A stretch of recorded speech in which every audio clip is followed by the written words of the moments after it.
बिस्मिल्लाहिर्रहमानिर्रहीम अस्सलाम वालेकुम। Welcome to my channel conceptual lectures. आज का हमारा टॉपिक है थर्मल कंडक्टिविटी। तो जिस तरह हमने लास्ट टॉपिक में पढ़ा था कि कंडक्शन जोन सी है, कुछ मटेरियल्स में फास्ट होती है हीट की कंडक्शन, मतलब ट्रांसफर ऑफ हीट, जबकि कुछ मटेरियल्स में स्लो होती है, जैसे नॉन मेटल्स हैं जो कि बैड कंडक्टर्स हैं, या इंसुलेटर्स हैं जैसे प्लास्टिक्स, वुड वगैरह। तो इंसुलेटर्स में स्लो हीट ट्रांसफर होती है, जबकि कंडक्टर्स में जो कि गुड कंडक्टर्स हैं जैसे मेटल्स वगैरह, इनमें हीट ट्रांसफर जल्दी होती है। तो बेसिकली ये हम देखने के लिए कि किस में कितनी फास्ट हो रही है और किस में स्लो हो रही है, तो हम टर्म यूज करते हैं थर्मल कंडक्टिविटी। तो बेसिकली ये हमें बताती है कि रेट कितना है हीट फ्लो का। तो rate of flow of heat basically क्या है कि कितनी हीट ट्रांसफर हो रही है। तो बेसिकली ये क्या है, Q बाय टी। ये बेसिकली हमारे पास रेट है, मतलब rate of flow of heat, कि कितनी हीट यूनिट टाइम में ट्रांसफर हो रही है। तो इसी तरह इसकी डेफिनेशन भी होगी कि amount of heat that flows in unit time. तो इसको हम कहते हैं rate of flow of heat. तो अब बेसिकली इसको हम समझने के लिए हमने एक क्यूब को कंसीडर करना है।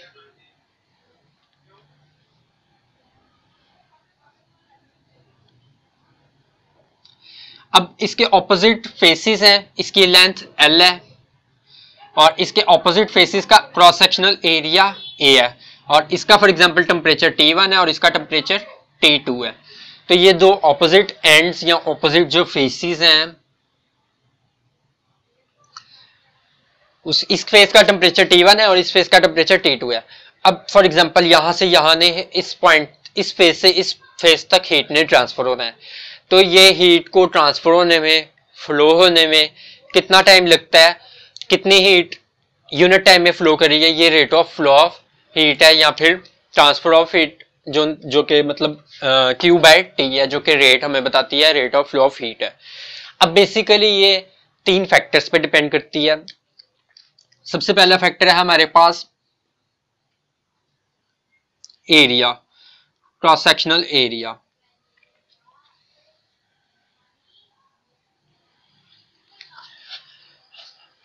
अब कंडक्शन के लिए आपको पता है कि कंडक्शन के लिए मॉलिक्यूल्स और फ्री इलेक्ट्रॉन्स चाहिए होते हैं, जो कि वाइब्रेट करके और फ्री इलेक्ट्रॉन्स मूव करके हीट को ट्रांसफर करते हैं।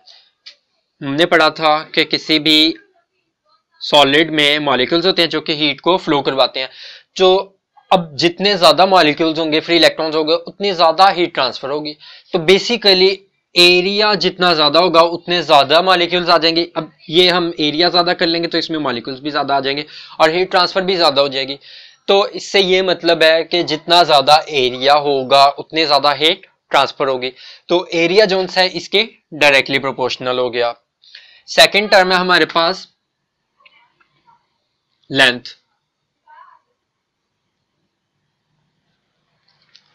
अब इन दो ऑपोजिट फेसेस के दरमियान हीट ने ट्रांसफर होना है।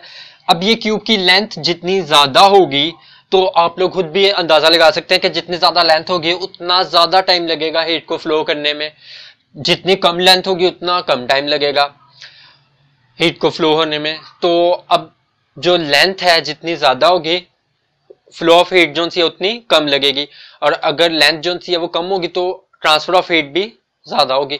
तो बेसिकली इसका इनवर्स रिलेशन है, Q by T is inversely related to length. Length अगर ज्यादा होगी तो फ्लो जो है वो स्लो होगा, हीट ट्रांसफर स्लो होगी, जबकि लेंथ अगर छोटी होगी, स्मॉल होगी, तो हीट ट्रांसफर जल्दी हो जाएगी, क्विकली हो जाएगी। इसके बाद थर्ड टर्म है हमारे पास,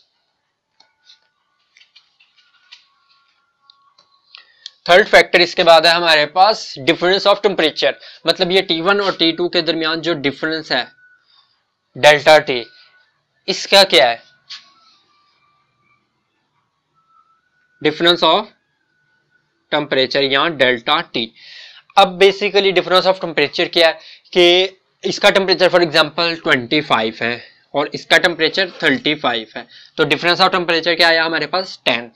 अब यहाँ पे 10 है, और अगर हम सेकंड कंडीशन ले लें कि इसका फॉर एग्जांपल 15 है और इसका 100 है, तो यहाँ पे डिफरेंस ऑफ टेम्परेचर हमारे पास क्या आएगा, 85। तो अब यहाँ पे हीट डिफरेंस ऑफ टेम्परेचर ज्यादा है, तो मतलब यहाँ पे ज्यादा है, तो यहाँ पे जो 100 वाला है टेम्परेचर वो जल्दी से फ्लो होके 10 वाले टेम्परेचर को इंक्रीज कर देगा ज्यादा जल्दी, जबकि यहाँ पे जो 35 और 25 है यहाँ पे सिर्फ 10 का डिफरेंस है, तो ये 35 को 25 का टेम्परेचर इंक्रीज करने में काफी टाइम लगेगा। तो बेसिकली डिफरेंस जितना ज्यादा होगा उतनी जल्दी ही ट्रांसफर होगी। तो अब इसका भी क्या मतलब है कि ये डायरेक्टली प्रोपोर्शनल है, Q बाय T जो है directly proportional difference of temperature के। अब अगर हमने इक्वेशन बनाना चाहते हैं तो आपको पता है कि इन तीनों फैक्टर्स को हम कंबाइन करेंगे। इन तीनों फैक्टर्स को हमने कंबाइन किया तो Q बाय T क्या बन गया, Q by T is directly proportional to, सबसे पहला क्या था A, फिर डेल्टा T और डिवाइडेड बाय लेंथ। अब जब आपने प्रोपोर्शनैलिटी साइन रिमूव करना है तो उसकी जगह आपको पता है कि कांस्टेंट आता है, तो ये Q बाय T जो कि किसके इक्वल था, रेट के इक्वल था, इसके जगह हमने जब प्रोपोर्शनैलिटी की जगह इक्वालिटी लगाना है तो साथ में कांस्टेंट आ गया, इसको कांस्टेंट को हमने K से डिनोट कर दिया, बाकी as it is A delta T over L, K delta T over L। अब आ जाते हैं हम K की तरफ। K यहाँ पे प्रोपोर्शनैलिटी कांस्टेंट है और ये हर मटेरियल के लिए अलग है, जैसे वुड के लिए अलग होगा और मेटल के लिए अलग होगा। तो ये बेसिकली हमें बताता है कि हम डिपेंड करते हैं कि मटेरियल की नेचर कैसी है, वो मेटल है नॉन मेटल है। इसकी वैल्यू टेबल पे गिवन है तो वहां से आप देख सकते हैं। तो अगर हम इसकी वैल्यू निकालना चाहें फार्मूले से तो ये आ जाएगी K is equal to Q by T L over A delta T, ये आ जाएगी हमारे पास K की वैल्यू।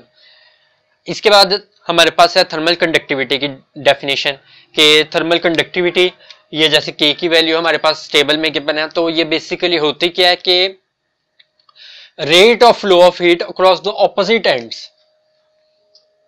ये जो हमने क्यूब कंसीडर किया था इसके ये जो दो फेसेस हैं हमने जो कंसीडर किए थे, इन दोनों के फेसेस के दरमियान जो फ्लो ऑफ हीट है वो कितनी है अगर हम ये क्यूब लेंगे तो, और इन दोनों फेसेस का जो टेम्परेचर है, टेम्परेचर डिफरेंस है वो हमने 1 केल्विन पे सेट किया हो। Amount of flow of heat या rate of flow of heat across the opposite ends of a metre cube.